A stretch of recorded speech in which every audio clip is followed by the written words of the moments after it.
فیضان رمضان فیضان رمضان فیضان رمضان رمضان رمضان رمضان رمضان رمضان رمضان فیضان رمضان رمضان رمضان رمضان رمضان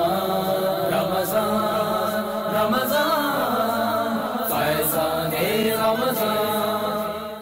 ماہ سیام کا ہر لمحہ رحمتوں، برکتوں اور نور بھری ساعتوں سے لبریز ہوتا ہے۔ عاشقان رسول کے دلوں میں عبادتوں کی حلاوت جگا کر شب و روز نیکیوں میں گزارنے کا ایسا درس دیتا ہے کہ ہر کسی کی حتی الامکان کوشش ہوتی ہے کہ حالت روزہ اور اس کے علاوہ بھی زیادہ سے زیادہ وقت اللہ عز و جل کی عبادت، سرکار مدینہ صلی اللہ تعالی علیہ وآلہ وسلم کی مدحت اور دیگر ذکر و اذکار میں مصروف گزرے۔ الحمدللہ عز و جل تبلیغ قرآن و سنت کی عالمگیر غیر سیاسی تحریک دعوت اسلامی کے زیر انتظام مدنی چینل 1435 ہجری کے رمضان المبارک کے لائیو اور ریکارڈڈ ٹرانسمیشن کو روزانہ ریپیٹ ٹرانسمیشن نشر مقرر کے طور پر بنام رمضان کی پرکیف یادیں پیش کرنے کی سعادت حاصل کر رہا ہے، جس میں آپ ملاحظہ کریں گے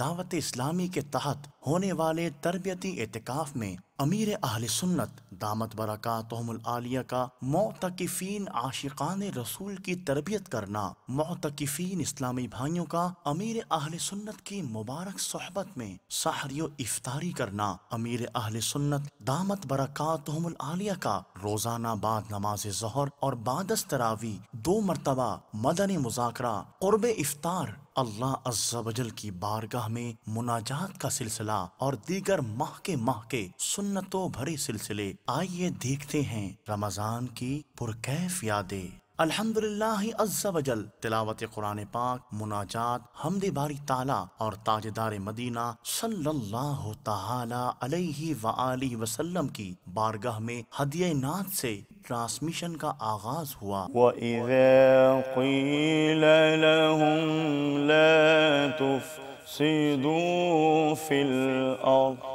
قَالُوا إِنَّمَا نَحْنُ مُصْلِحُونَ۔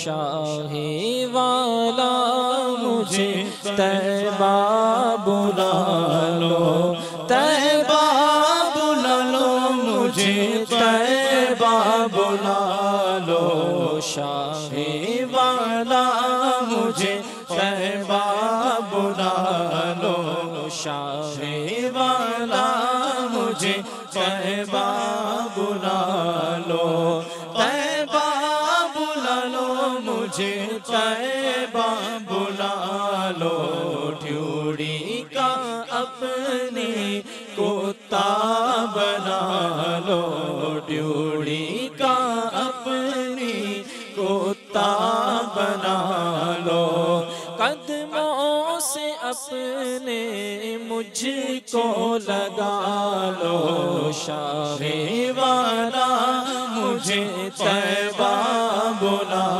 لو، طیبہ بلا لو، مجھے طیبہ بلا لو۔ اس کے بعد سلسلہ روحانی علاج اور استخارہ ہوا۔ آئیے اس کے مناظر دیکھتے ہیں۔ میری امی کا نام نسرین ہے اور امی کو دل کا اور بھی بیماری ہے۔ میرا نام محمد سلیم ہے، میری والدہ کا نام ختیجہ بی بی ہے۔ میں KPS اسکول کی کنٹین لینا چاہتا ہوں، کیا میرے لیے وہ فائدہ مند ہے یا نہیں؟ میرا نام نعمت علی ہے جی، شہر اسلام آباد تو میں بولدا۔ میری والدہ کا نام غفورہ بی بی ہے، مکان بھی گھر دا نہیں ہے، کوئی کاروبار بھی ترقی والا نہیں ملتا، مزدوری ہے، مزدوری تو علاوہ کوئی نہیں۔ برائے مہربانی میرا استخارہ کر کے بتائیں یہ کیا مسئلہ ہے۔ میرا نام افتخار احمد ہے اور میری امی کا نام حمیدہ بی بی ہے۔ میرا مسئلہ یہ ہے کہ میری دائیں سائڈ ہے، اس کی ٹانگ اور بازو جو ہے وہ بائیں ٹانگ اور بازو کی نسبت دن بدن کمزور ہو رہا ہے۔ میرا استخارہ فرما کر مجھے حل بتا دیجیے۔ مولاي صل وسلم دائما أبدا على حبيبك خير الخلق كلهم. أمن تذكر جيران بذي سلام، أمن تذكر جيران بذي سلام، ما زجت دمعا جرى من مقلة بدم.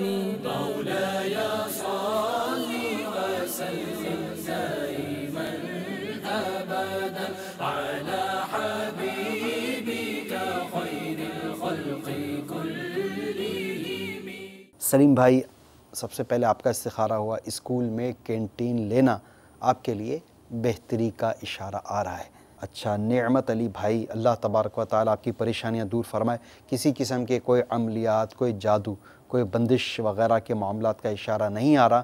آپ کے ساتھ صرف اور صرف قدرتی طور پر آزمائش کے معاملات کا اشارہ آ رہا ہے. میں آپ کو ایک روحانی علاج عرض کر دیتا ہوں. اس روحانی علاج کو اختیار کیجئے، اور یہ روحانی علاج میرے آقا دو جہاں رحمت عالمیہ صلی اللہ تعالیٰ علیہ وآلہ وسلم نے مولا کائنات شیر خدا علی المرتضی کرم اللہ تعالیٰ وجہہ الکریم کو ارشاد فرمایا.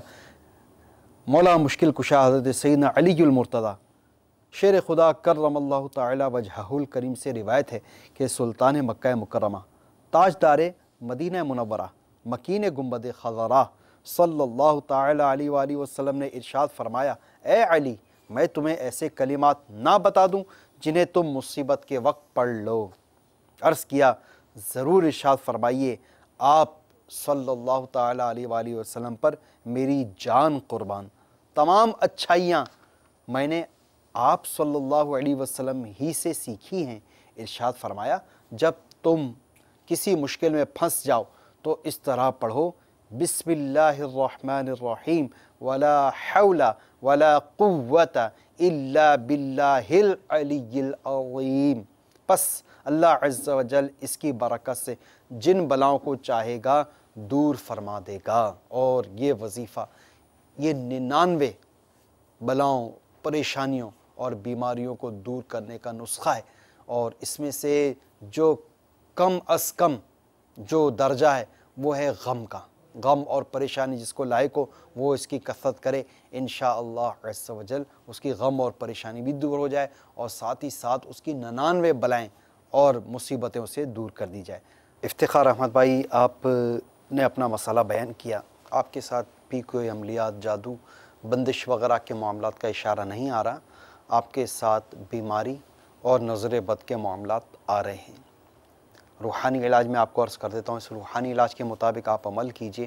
آپ کو چاہیے کہ روزانہ 1000 مرتبہ اول آخر درود شریف کے ساتھ یا حیو یا حیو یا حیو یہ پڑھ کر اپنے اوپر دم کر دیا کریں.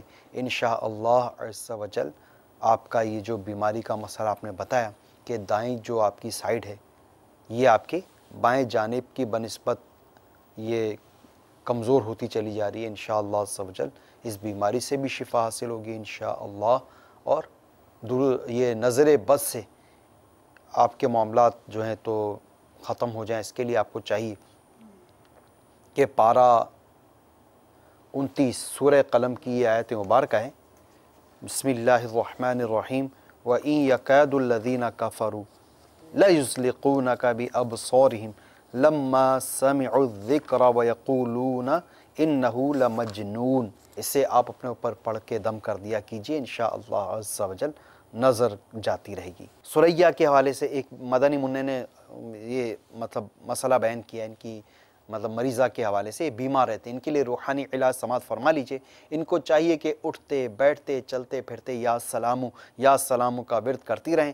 انشاءاللہ عز و جل شفا حاصل ہو جائے گی. پھر آپ نے ملاحظہ کیا تلاوت اور نعت کے بعد امیر اہل سنت دامت برکاتہم العالیہ کا امت پر گوہر افشانی سے لبریز مدنی مذاکرہ. بسا اوقات والد صاحب کا انتقال بچپن میں ہو جاتا ہے، بچہ چھوٹا ہوتا ہے. اب بچہ جب بڑا ہوتا ہے تو اس کو تھوڑا بڑا ہونے لگتا ہے تو وہ پوچھتا ہے کہ میرے ابو کہاں ہیں. تو اس میں عموماً چھپانے کے لیے کہ تمہارے ابو کا انتقال ہو گیا، آپ کے ابو وفات پا گئے، گھر میں بعض اوقات جھوٹ بھی بول دیا جاتا ہے کہ تمہارے ابو ملک سے باہر گئے ہوئے ہیں، تمہارے لیے بہت ساری چیزیں لینے گئے ہوئے ہیں، یہاں گئے ہوئے وہاں گئے ہوئے ہیں. تو اب اس میں یہ کہ بچے کو صدمے سے بچانا ہے یا جو بھی اس کو آپ کہیں، تو ایسی صورتحال کے اندر جو اس طرح کے کلمات کہے جاتے ہیں اس کا شرعی حکم کیا ہے؟ جو جھوٹ ہیں وہ جھوٹ ہیں. اس کی میں آپ کو چند مثالیں 7 مثالیں پیش کرتا ہوں کہ ماں یا باپ کا انتقال ہو جائے تو چھوٹے بچوں سے کہنا تمہارے ابو باہر ملک پیسے کمانے گئے ہیں، یا یہ کہنا حج کو گئے ہیں، یا مدینے گئے ہیں، چاند پر گئے، آسمان سے تارے توڑنے گئے، تمہارے لیے کھلونے لینے گئے، تمہارے واسطے مٹھائی لینے گئے، یہ 7 مثالیں جو دی گئی یہ سب جھوٹ ہے. اور جھوٹ حرام اور جہنم میں لے جانے والا کام ہے. جھوٹ کا عذاب کوئی برداشت کر نہیں سکے گا. جھوٹ بہت آسان ہے زبان پر، اس کا عذاب بہت سخت ہے. فرمان مصطفیٰ صلی اللہ تعالی علیہ وآلہ وسلم، خواب میں ایک شخص میرے پاس آیا اور بولا چلیے، میں اس کے ساتھ چل دیا. میں نے 2 آدمی دیکھے، ان میں ایک کھڑا اور دوسرا بیٹھا تھا. کھڑے ہوئے شخص کے ہاتھ میں لوہے کا زنبور تھا جسے وہ بیٹھے شخص کے ایک جبڑے میں ڈال کر اسے گدی تک چیر دیتا، پھر زنبور نکال کر دوسرے جبڑے میں ڈال کر چیرتا. اتنے میں پہلے والا جبڑا اپنی اصلی حالت پر لوٹ آتا. میں نے لانے والے شخص سے پوچھا یہ کیا ہے؟ اس نے کہا یہ جھوٹا شخص ہے، اسے قیامت تک قبر میں یہی عذاب دیا جاتا رہے گا. دیکھا آپ نے جھوٹ کا عذاب کتنا خطرناک ہے. اور سیدنا حاتم اصم علیہ رحمۃ اللہ علیہ اکرم فرماتے ہیں ہمیں یہ بات پہنچی ہے کہ جھوٹا دوزخ میں کتے کی شکل میں بدل جائے گا. لہٰذا جھوٹ بولنے سے بچنا ضروری ہے. اگر آپ نے کبھی اس طرح کا کوئی گناہ کیا ہے تو اس سے توبہ کر لیجئے. بچے کو ضرورتاً اس کی عقل کے مطابق ماں یا باپ کے انتقال کا سمجھا دیا جائے، بلکہ اس کو یہ بھی تربیت دی جائے کہ تم سب ایک دن دنیا سے انتقال کر جائیں گے. نیز موت، قبر اور آخرت کے متعلق اس کا ذہن بنایا جائے تاکہ اسے نیکیوں کی طرف رغبت اور گناہوں سے نفرت ہو. یہ آپ کو تعجب تو ہوتا ہوگا کہ یہ کیا بچہ، اب بچے کو کیا بیچارہ بڑے کوئی خوف نہیں ہے، اتنی موتیں دیکھ کر تو بچہ کیا ڈر جائے گا، کیا ہو جائے، اس کو کیا پتا. جتنا بڑے کو پتا ہوتا ہے مرنے کا، نزع کا، قبر کا اندھیرا، بچے کو اتنا شعور ہوتا ہی نہیں ہے. اگر بچے کو کہہ بھی دیں گے کہ یہ انتقال کر گئے اور تم بھی انتقال کر جاؤ گے، ہم بھی انتقال کر جائیں گے، ہم بھی مر جائیں گے، تم بھی مر جاؤ گے، اور سب کو مرنا پڑتا ہے یہ، اور جو نیک بندہ ہوتا ہے وہ جنت میں جائے گا اللہ کی رحمت سے، تو وہاں میوے کھائے گا اور اس طرح اس کو وہاں راحتیں ملیں گی. اگر اتنا علم ہے تو اس کو یہ سمجھایا جائے. اور گناہ گار بندہ جو ہوتا ہے اس کو عذاب ہوتا ہے، تو اس طرح اس کی عقل کے مطابق کچھ نہ کچھ اس کو موت کی تربیت دی جائے. تابعی بزرگ حضرت سیدنا راشد بن سعد رحمت اللہ تعالی علیہ روایت کرتے ہیں کہ نبی معظم رسول محترم صلی اللہ تعالی علیہ وآلہ وسلم فرماتے تھے تعلموا حجتکم فإنکم مسئولون، یعنی اپنی حجت یعنی منکر نکیر کے سوالات کے جوابات سیکھو کیونکہ تم سے سوال کیا جائے گا. اس حکم والا یعنی اس حدیث پاک کا اتنا چرچا ہوا